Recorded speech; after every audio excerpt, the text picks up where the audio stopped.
announcement bar that looks just like this over here. And this is for the users of 7.1. I noticed that there's different versions out there that try to, help us out, but unfortunately just a little outdated. I think they date back to 3 years ago. So I'm a visual person, so I hope this helps you as well. I originally saw a video where you had to go to design to find an announcement bar. I couldn't find it, so I had to do some digging. Ended up finding it in marketing. So you're just gonna go ahead and click that. And then you're gonna go down and you're gonna see the announcement bar. You're gonna go ahead and click that.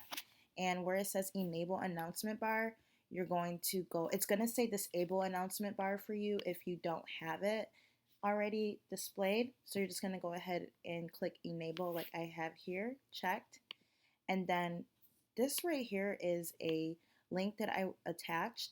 So you would click that and you would put the link that you want here.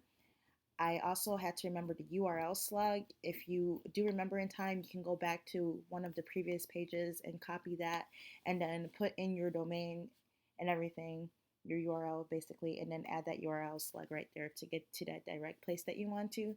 Or if you just want the entire bar to be clickable instead of just this area right here, you can go ahead and add that desired link right here.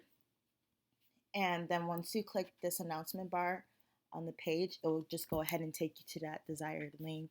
If you only wanted it right in a certain word, you can go ahead and add it there.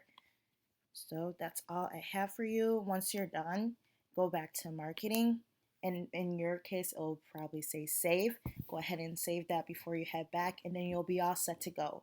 I like to make these videos when I'm a little stuck too. So if this helped you, just please give me a thumbs up or let me know if it didn't help you, so I can, give you my email so we can, talk about this so I can help you. Thank you. Bye.